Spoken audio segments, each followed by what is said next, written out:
Google Pixel 3a ini HP yang di tahun 2023 sekarang udah cukup murah di 1 jutaan aja. Dan juga penasaran apakah HP ini masih usable karena ini HP limbah Jepang Pixel paling murah dan speknya paling rendah yang kalian bisa beli. Apakah masih worth it? Mari kita langsung aja review Pixel 3a.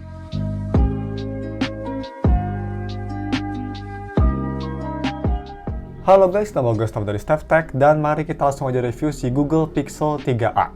Untuk sedikit histori aja, gue kalau nggak salah udah review HP ini 2 kali dan ini ketiga kalinya di tahun 2023. Pertama gue pakai HP ini value-nya masih lumayan bagus ya, dan dia masih disupport sampai Android 12. Waktu itu masih Android 11, dan dia harganya juga masih cukup mahal. Kalau nggak salah 3A di 2,5 dan 3A XL dulu di 3 jutaan. Sekarang udah 1,3 juta aja untuk Pixel 3a yang varian RAM 4GB, internal storage 64GB. Untuk kondisi sendiri ini sangat mulus kata sarannya, dan ini memang cukup mulus. Gak ada minus, gak ada shadow, dan semua fungsi bisa berjalan dengan baik.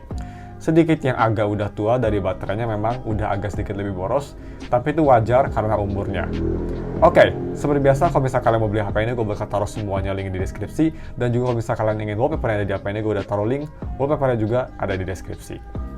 Nah, untuk harga segitu, speknya sendiri dia pakai chipset Snapdragon 670 yang menurut gue masih oke banget. Terus dia punya layar sebesar 5,6 inci, super compact OLED display, refresh rate 60Hz, UFS 2.0, salah, eMMC 5.1, yap, dia masih pakai eMMC, tapi nanti kita lihat dia masih cukup oke walaupun pakai eMMC. Terus dia USB Type-C 2.0 dan punya baterai sebesar 3000 mAh baterai yang bisa fast charging sampai 12 watt dan masih ada headphone jack. Oke, moving on ke desain dan displaynya. Pertama kita bahas untuk build-nya. Build-nya sendiri dia full terbuat dari plastik ya. Semuanya dia terbuat dari plastik yang pastinya budget banget. Dan untuk desain belakangnya sendiri, ini gue paling suka, sampai sekarang pun gue paling suka desain Pixel kayak gini.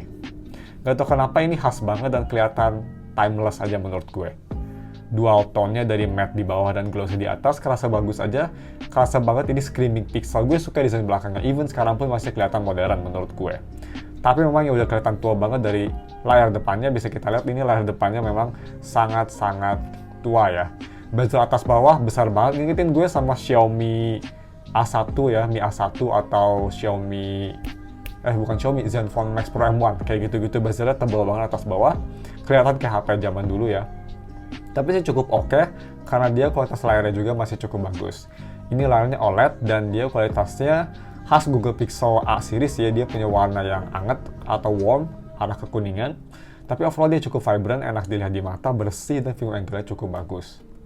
Untuk visibilitas di bawah sinar matahari pun, ini HP menurut gue untuk OLED sebenarnya di bawah rata-rata zaman sekarang ya. Bisa kita lihat tuh di B-roll dalam kondisi cahaya mendung itu sedikit gerimis. Layar aja ini udah sedikit agak struggling ya. Tapi menurut gue ini masih sangat usable dan wajar banget lah. At least dia udah OLED jadi masih enak dilihat. Untuk biometrik sendiri, kalau misalnya kita tes fingerprintnya, bisa kita lihat ini fingerprint penempatan favorit gue ada di belakang. Kecepatannya cukup cepat, super singly, dan yang pastinya sangat reliable. Mau kondisi gue lagi agak lembab tangannya atau agak kering, masih bisa nge-scan dengan baik. Dan next gue bakal bahas yang ini sangat-sangat worth it banget di harganya, yaitu untuk typing dan haptiknya. Untuk typing, walaupun 60Hz, gak ada masalah sama sekali. Touch, delay, atau misal kayak multitouch isu gak ada masalah. Dan ini haptiknya gue bisa bilang di harga 1,3 juta yang terbaik. Ini haptiknya enak banget, even kalau misalnya dibanding dengan HP yang kemarin gue review ya, kayak Infinix GT10 Pro atau itel S23 atau HP-HP kayak Xiaomi Redmi Note 12, menurut gue ini haptiknya di sini lebih enak. Dia memang gak seenak HP Google Pixel di atasnya, tapi udah cukup kerasa kayak HP flagship haptiknya. Dia kerasa bulat dan refine banget untuk harganya. So that's pretty good. Selanjutnya untuk audio quality. Audio quality, dia masih ada headphone jack untungnya, dan kualitas headphone jacknya sebenarnya ini dia punya kualitas DAC yang cukup bagus ya. Gua tes pakai headphone Truth Ear Zero atau IM30 Red project-nya Crinaco, itu kualitasnya menurut gue sangat bagus, masih bisa mempertahankan sound signature-nya. Yang punya sound signature balance wall masih bisa dipertahankan, dan dia punya sound signature cukup bagus, dan suara yang separasi instrumennya juga cukup baik. Tapi ini sayangnya full volumenya jelek banget. Bisa kita lihat ini gue harus di volume 85 atau sampai 90% baru kerasa enak. Ini IEM loh guys, yang gak terlalu berat juga powernya, jadi ya Amplifiernya memang lemah banget menurut gue, tapi at least dia untuk speakernya dia cukup decent. Speakernya dia dual speaker, dan walaupun memang gak bisa keras banget, tapi kualitasnya untuk harganya cukup oke. Vokal walaupun agak sedikit cempreng, terutama vokal cewek, tapi masih kerasa enak, gak sampai nusuk ke kuping. Sound signature lebih ke arah balance bright. Terus dia punya full volume yang seperti itu gue bilang, gak bisa keras banget, tapi at least dia distorsinya minimum. Ini dia sampelnya, gue rekomen kalian pakai headphone biar bisa ngedengerin lebih detail. Next kita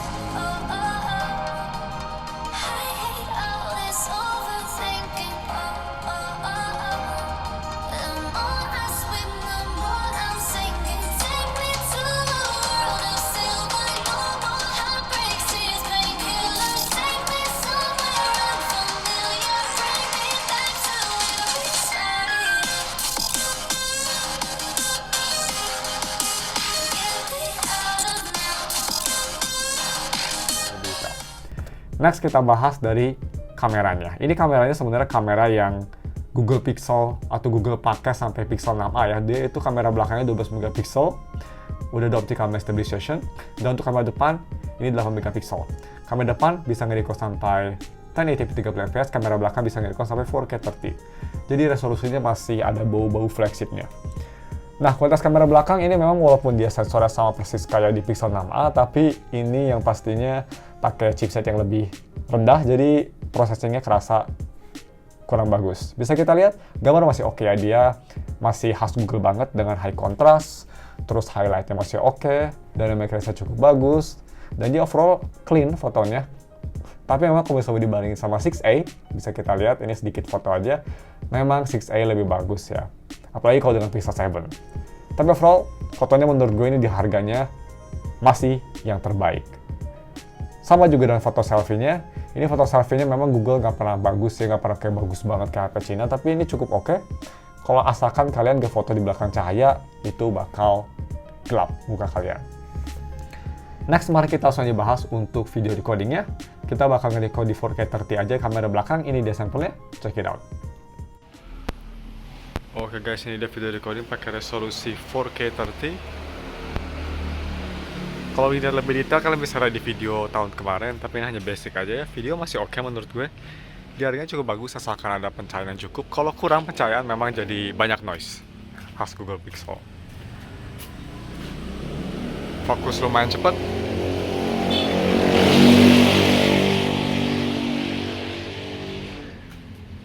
Stupid motor as always, dan ya, kalian bisa nilai juga gimana kualitas audionya. Langsung aja kita moving on ke gaming performance. Oke, moving on ke gaming performance-nya. Untuk game performance, HP ini pakai chipset yang menurut gue masih cukup powerful ya, Snapdragon 670.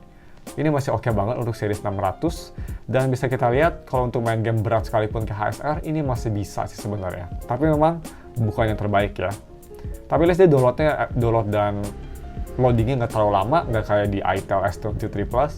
Dan bisa kita lihat, untuk main memang dia FPS-nya jatuh ya, tapi at least dia starternya nggak banyak banget. FPS kira-kira di very low setting sekitar berapa itu ya? 10 minimum maksimal 20 maybe. Tapi karena ini kan Honkai Star Rail to turn based, jadi sebenarnya nggak terlalu ngaruh ya, karena kan bukan game yang butuh action cepat. Masih playable lah. Cuma memang yang kalian harus tahu, ini HP kalau bisa main Honkai Star Rail agak lama, lebih dari 15 menit aja dia langsung overheat, dan dia nggak bakal terlalu throttling, tapi bakal langsung matiin HP-nya. Yap, HP-nya langsung mati, kalian harus nyalain lagi, dan bakal ada notifikasi HP kalian kepanasan. Jadi ya, kalau misalnya kalian mungkin untuk daily commission aja di Star Rail ya, mungkin masih bisa. Tapi selain itu, gue nggak rekomen lama-kelamaan main di HP ini untuk game berat. Cuma ini enak banget yang pastinya main game rhythm. Gak cuma dia nggak ada touch delay di difficulty tinggi sekalipun, kayak main Bandori itu nggak ada masalah sama sekali. Ini HP-nya mini ya, ini HP-nya cukup compact, jadi buat kalian para jempol player, main Bandori di HP ini gak cuma performance-nya juga solid banget, gak ada touch delay. Ini enak banget untuk nge-reach note pakai jempol karena HP-nya nggak besar. Overall main rhythm game ini pretty much masterpiece. Dan untuk UI-nya gimana? Untuk UI sendiri banyak penasaran kalau misal kita ke settings ya, terus kita all the way scroll ke system. Ini sudah di stop update-nya, karena update terakhir dia itu di Android 12 dan di bulan Mei tahun 2022 untuk security-nya. Tapi at least dia berhentinya di Android yang udah pakai material U ya, jadi masih kelihatan modern dan cukup oke. Untuk day-to-day juga ini masih solid banget sih menurut gue. buka aplikasi, surprise ini masih cukup cepat walaupun pakai eMMC 5.1, masih cukup cepat, multitasking masih oke walaupun cuma 4 GB, asalkan nggak lebih dari 4 aplikasi yang berat, dan overall navigasi OS yang pastinya karena dipakai Pixel Experience, kerasa smooth dan nggak kerasa kayak HP di harga 1 jutaan. Kalau bisa dibandingin sama HP bekas lainnya sih, ini pastinya masih menjadi salah satu paling smooth. Dan kalau bisa dibandingin sama HP baru, nggak ada tandingannya lah ya. Kita nggak bisa bandingin sama HP baru resmi terutama. Dan untuk DRM info, buat yang penasaran, dia DRM infonya sudah di Wide Final 1, bisa kita lihat. Terus yang bagus juga dia udah support HDR10, cuma memang untuk white color gamut masih false. Refresh rate seperti tadi gue bilang 60 Hz. Oke, moving on, selanjutnya kita ke battery life-nya. Ini memang kelemahan besar dari HP ini. Baterainya sekarang ini memang, terutama unit gue yang dapet, cukup boros, dan dia suka loncat-loncat persentase baterainya. Tapi overall sih kalau untuk light usage masih bisa. Dan dia standby-nya cukup oke. Untuk light usage ini untuk 3/4 sampai 1 hari masih bisa bertahan, pemakaian enteng. Dan kalau misalnya kalian nge-standby HP ini kayak misalnya dikunci untuk malam terus tidur, paginya dinyalain lagi, dia standby-nya cukup bagus ya. Cuma ngurangin kira-kira 1-2-3%-an. Jadi standby-nya cukup oke. Overall, baterainya menurut gue memang udah gak yang terbaik, apalagi dibanding sama HP zaman sekarang. Tapi untuk size-nya dan umurnya masih cukup oke dan masih usable. So, sebelum kita masuk ke konklusinya, mari kita bahas dulu kelemahannya. Karena yang pasti ada beberapa. Yang pertama yang tadi gue udah bahas di battery life, baterainya cukup weak. Yang kedua, desain depannya memang ini kelihatan cukup tua. Dan yang ketiga, ini buat kalian yang senang ada headphone, tapi jangan mikir HP ini bakal bisa kayak LG V60 ya, yang bisa ngedrive headphone berat kayak, Hi-Fi-Man, atau misal kalian para audiophile pengen ngedrive kayak misal Beyerdynamic atau Sennheiser, kayak HD 600, HD 500, nggak bakal bisa. Soalnya ini pakai IM aja yang enteng, Truth Zero dia keberatan. 90% baru keras, aneh banget. Oh iya, sorry guys, gue hampir lupa masukin satu lagi kelemahan untuk HP ini, yaitu dari harganya. Memang, dia udah turun, tapi turunnya nggak besar banget. HP lain kayak Google Pixel 4a 4G, itu turunnya jauh banget dan hanya beda 200.000 sama HP ini. Sekitar 200-300.000.